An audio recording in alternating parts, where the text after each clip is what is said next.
heatwave has hit most of Europe. Expecting a heat wave still, and it does look as though it could last right the way through next week into the following weekend. But the heat wave is now beginning. A warning that the UK isn't prepared for extreme heat waves. Across Europe, things are really heating up. It was the summer of 2003, and Europe looked like it always did that time of year. Tourists dragging sunburnt kids through crowded streets, families loading cars for weekend beach trips, cafes overflowing into the sidewalks. Nothing felt unusual. Nothing hinted at what was about to happen. No one imagined that in a matter of weeks, over 70,000 people would die, not because of a war or a flood or an earthquake, but because of heat, sunlight, the kind everyone thinks they want more of. This is the story of how sunshine became a silent killer. Looking back, there were warnings, quiet ones, the kind you miss unless you're really paying attention. Early June, meteorologists noticed something odd. A massive high-pressure system was forming over the Atlantic. Nothing too alarming at first. These blocking patterns show up sometimes, park weather in one spot, then move on. Except this one didn't move on. It got stronger, dug in, like the atmosphere had decided to trap Europe under an invisible dome and just leave it there. By mid-June, temperatures were climbing. France, Germany, Spain, Italy, all getting warmer. People loved it. The beaches filled up. Cafe terraces buzzed with life. Kids splashed through fountains. Classic European summer. But that high-pressure dome kept building. The jet stream, which normally sweeps cool Atlantic air across the continent, had shifted way up north. Europe was completely exposed, trapped under this lid of hot air that wouldn't budge. Late June rolled into early July. Temperatures that should have been comfortable started pushing into the 30s Celsius. Grass turned brown. Rivers shrank. Still, people figured it was just a hot summer. Happens sometimes, right? They had no idea. July 20th. That's when it stopped being uncomfortable and started being deadly. Paris hit 35 degrees. Madrid reached 40. Rome climbed to 41. But here's what killed people. It wasn't the daytime heat. It was the nights. In a normal European summer, when the sun goes down, cities cool off. Those thick stone buildings release their heat. People sleep, bodies recover. Not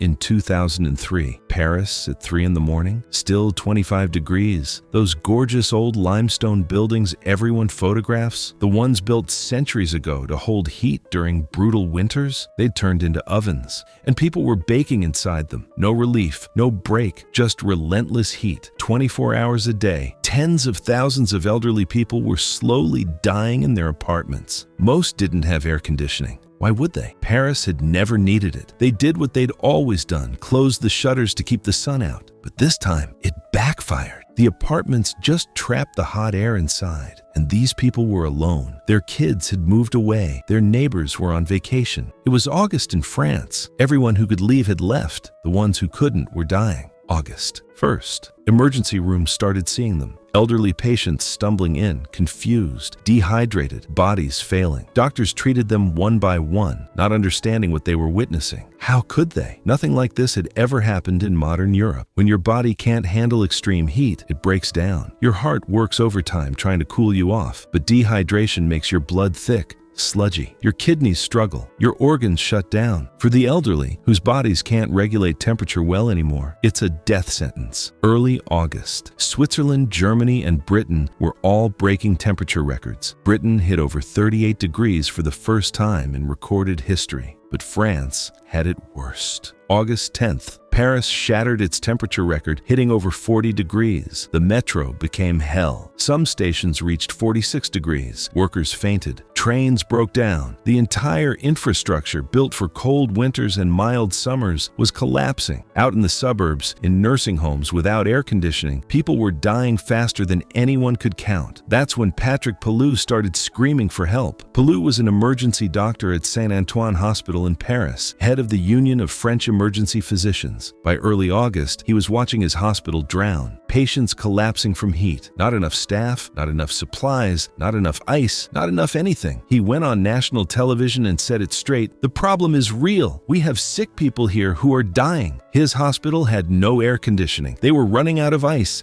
desperately needed to cool victims down. Staff had started calling fish suppliers. Begging for ice meant for keeping seafood fresh. You know what happened next? Health Minister Jean-François Mattei appeared on television from his vacation home in the Riviera, wearing a polo shirt, looking relaxed and tanned. He told everyone the situation was under control. That image became infamous. The minister on holiday saying everything's fine while thousands died in Paris. August 11th, the government finally understood. Morgues were overflowing. Funeral homes couldn't handle the bodies. So they did something that sounds like fiction, but isn't. They commandeered a refrigerated warehouse at Rungus Market outside Paris and turned it into a temporary morgue. Hundreds of bodies stored where they usually keep vegetables and meat, and it still wasn't enough. Families started coming home from vacation, walking into their parents' apartments, finding them dead, sometimes for days, sometimes weeks. The bodies had decomposed in the extreme heat. Some buildings reeked of rotting flesh. In some apartments, bodily fluids had leaked through the ceiling from where neighbors died upstairs. Nobody knew. France's health system couldn't even count the deaths as they happened. They had systems for tracking flu, for disease outbreaks, nothing for environmental deaths. Officials were blind, trying to manage a catastrophe they couldn't measure. And the heat kept coming, day after day, the sun hammering down. Rivers across Europe dropped to historic lows. The Rhine, the Danube, the Elbe. In Germany, shipping stopped completely. In Serbia, the Danube fell so low, it exposed World War II bombs and tanks that had been underwater for 60 years. Swimmers suddenly had to worry about unexploded ordnance from a war their grandparents fought. Power plants needed river water for cooling. They had to shut down right when people needed electricity most, for fans, for the few air conditioners that existed. The grid was failing when people needed it to survive. Portugal and Spain caught fire. Over 200,000 hectares of Portuguese forest burned. An area the size of Luxembourg gone. 18 people died in the flames. In Catalonia, rescuers found the burnt bodies of an entire family, apparently trying to flee their home when fire surrounded them. At least one firefighter died fighting the blazes. In Amaraleia, Portugal, one of Europe's hottest cities, temperatures hit 47 degrees. At night, it stayed above 30. People couldn't sleep, couldn't cool down, just suffered. Crops died in fields across the continent. The grape harvest was destroyed. France lost hundreds of millions in agriculture. Total farming losses across Europe reached over 13 billion euros. Livestock dropped dead by the thousands. Farmers watched helplessly as their animals died, unable to find water or shade. In the Alps, snow and glaciers melted so fast it triggered rockfalls. The mountains themselves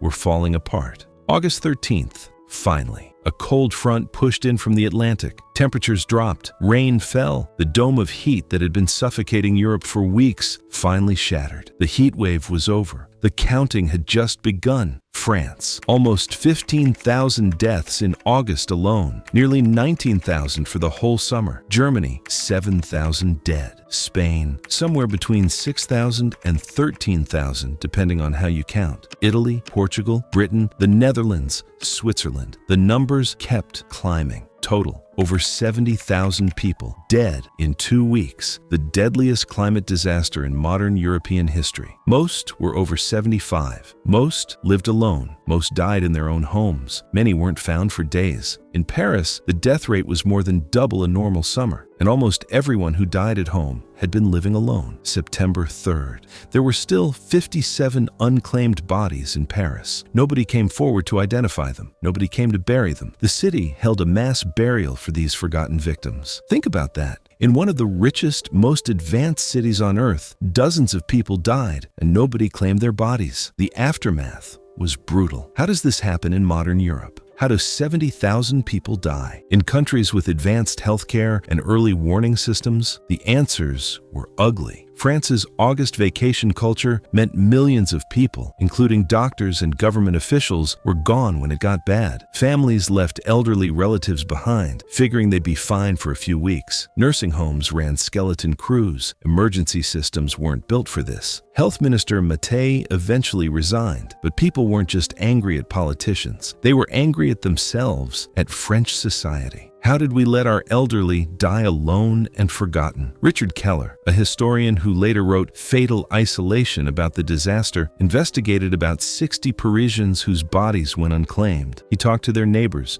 people who'd known them. What he found was depressing. People only believed someone died from the heat wave if they were old. Younger victims, they died during the heat wave, but not from it. The denial ran deep. Patrick Pellew, The doctor who tried to sound the alarm later said something that stuck. The roofs of Paris are ovens, but that is what the tourists want to see. The elderly were still living in those beautiful old buildings tourists photograph. Tiny former maids' rooms on the top floors, solar ovens when the temperature climbs. Pascal Champvert, who ran the Association of Nursing Home Directors, didn't pull his punches. Thousands of old people are dead because there aren't enough staff in old people's homes. At one place, one nurse for 72 residents. Some staff barely had any training. Emergency service professors said the heat wave just exposed what they already knew. France's healthcare system had been starved of money for years. Hospital beds were cut by a quarter during summer months because of budget cuts. There was no margin, no room for anything unexpected. But here's what happened next. France changed. 2004, they launched the National Heatwave Plan. Now temperatures are monitored every single day from June through September. Color-coded warning system, green to red. Stronger measures as danger increases. Since then, every nursing home in France must have at least one air-conditioned room where residents can cool off. They need emergency plans